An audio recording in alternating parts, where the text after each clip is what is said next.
Bismillahirrahmanirrahim. Assalamualaikum warahmatullahi wabarakatuh. Pada kesempatan kali ini saya akan menerangkan tentang teori kerucut pengalaman menurut Edgar Dell. Tapi sebelum itu, perkenalkan nama saya Muhammad Iragiki, kelas 2E PAI khusus.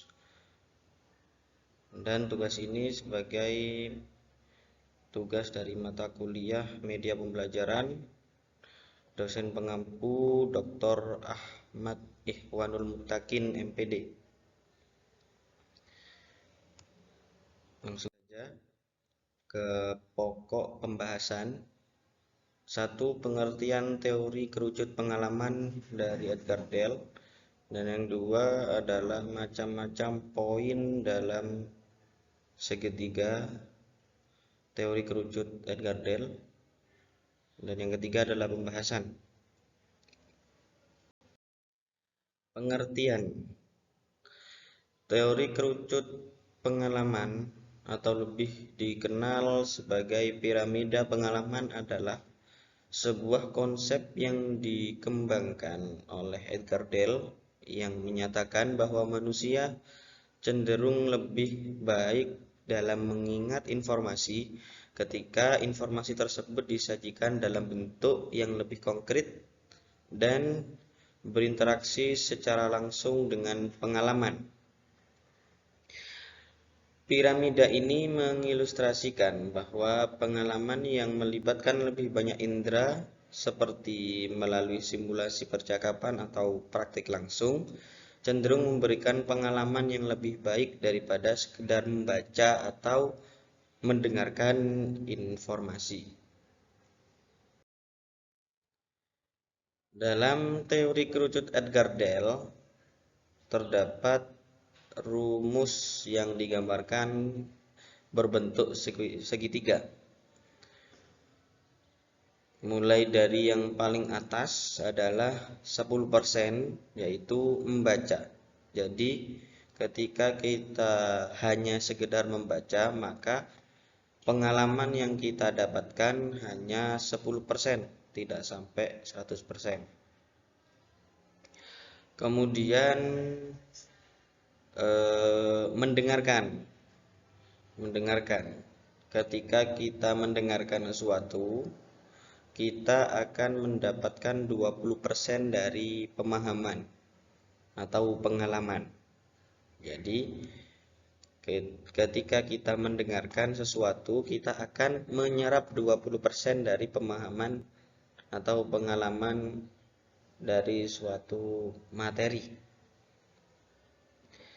Kemudian yaitu tingkatan ketiga adalah melihat gambar. Tingkatan ketiga dari atas adalah melihat gambar atau diagram. Ketika kita melihat gambar atau diagram, itu kita akan mendapatkan 30% dari pengalaman yang berupa visual. Pengalaman yang berupa visual. Jadi seumpamanya ada satu materi yang dibentuk dalam diagram atau gambar, ketika kita hanya melihat, kita hanya mendapatkan 30% dari materi tersebut, mendapatkan pemahaman 30% dari materi tersebut. Begitu juga dengan video atau film. Ketika kita hanya melihat video atau film tersebut, kita akan mendapatkan 30% dari pemahaman sebuah materi. Kemudian selanjutnya adalah melihat demonstrasi.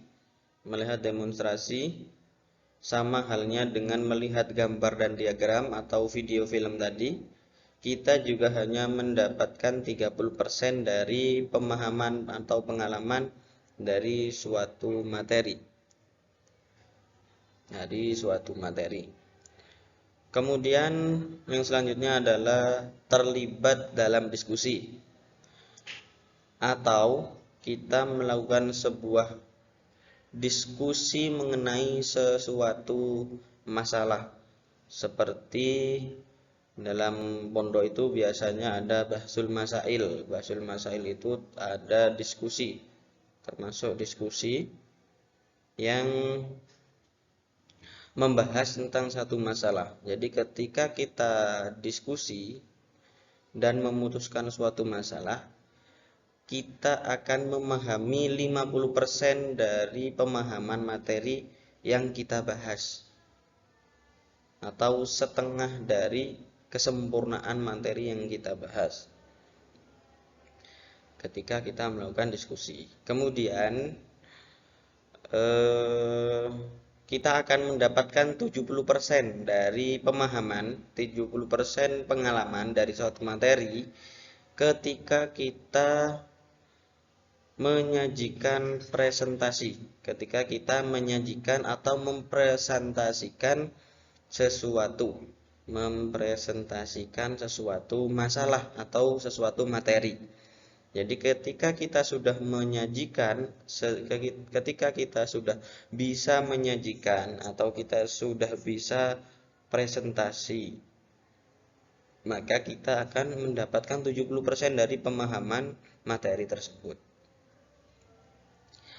Dan yang terakhir, kita akan maksimal mendapatkan materi, mendapatkan pemahaman ketika kita bermain peran dalam suatu permasalahan, kemudian melakukan simulasi atau menyontohkan suatu keputusan permasalahan, dan juga mengerjakan hal-hal yang nyata tentang hal-hal yang telah dipelajari. Jadi kita akan mendapatkan 90% dari pemahaman materi ketika kita sudah bisa berperan dalam materi tersebut, melakukan simulasi atau menyontohkan materi tersebut, dan juga mengerjakan hal-hal yang ada dalam materi tersebut. Jadi untuk kita memahami secara maksimal suatu materi, kita harus terlibat, kita harus memberi contoh dengan materi tersebut apa yang sudah kita pelajari. Kita harus mengerjakan, melakukan, dan berperan dalam materi tersebut. Mungkin cukup dari saya. Sekian, terima kasih. Apabila Anda salah kata, tutur kata atau tingkah laku, saya mohon maaf. Wabillahi taufiq wal hidayah. Assalamualaikum warahmatullahi wabarakatuh.